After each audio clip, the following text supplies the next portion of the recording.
ആലപ്പുഴ അമ്പലപ്പുഴയിൽ കടലാക്രമണത്തിൽ 5 വീടുകൾ തകർന്നു. നിരവധി വീടുകൾ ഇപ്പോഴും താമസയോഗ്യമല്ലാത്ത അവസ്ഥയിൽ തന്നെയാണ് എന്നാണ് മനസ്സിലാകുന്നത്. ശരണ്യ സ്നേഹജന്റെ റിപ്പോർട്ട്.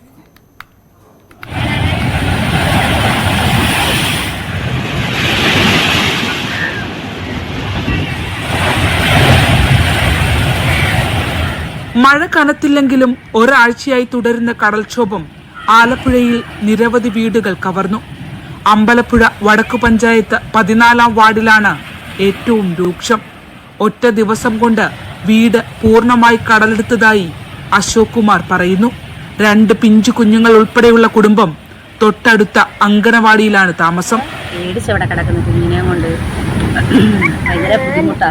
ബാത്റൂമിലൊക്കെ പോകാനാണെങ്കിലും ഭയങ്കര ബുദ്ധിമുട്ടാണ്. വീട് മൊത്തം പോയോ? വീട് മൊത്തം പോയി, ബാത്റൂമിൽ ഫുള്ളും പോയി. ഇതുപോലെ തന്നെ വേറൊരു കുഞ്ഞും കൂടെ ഉണ്ട്, സ്കൂളിൽ പോയേക്കുക. അവരെയും കൊണ്ട് ഞങ്ങൾ എങ്ങനെ ഇതിനകത്ത് ഉറപ്പിച്ച് കിടക്കും.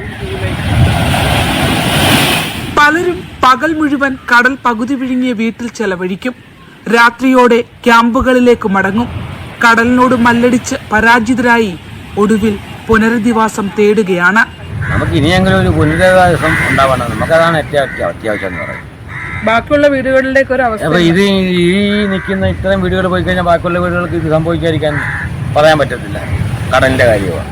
തെളിഞ്ഞ കാലാവസ്ഥയിൽ അപ്രതീക്ഷിതമായി ഉണ്ടായ കടൽക്കയറ്റം രൂക്ഷമായതോടെ പലരും രക്ഷപ്പെട്ടോടുകയായിരുന്നു.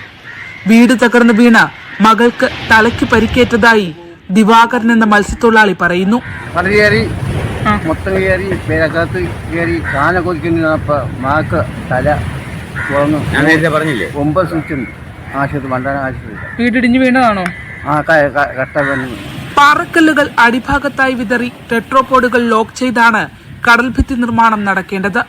പക്ഷേ പാറകളില്ലാതെ പലയിടത്തും ടെട്രോപോഡുകൾ മാത്രമാണ് നിരത്തിയിട്ടുള്ളത്.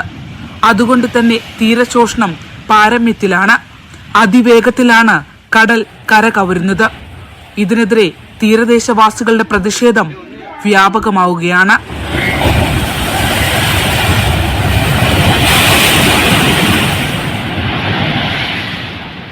ശരണ്യ സ്നേഹജൻ, ന്യൂസ് 18, ആലപ്പുഴ.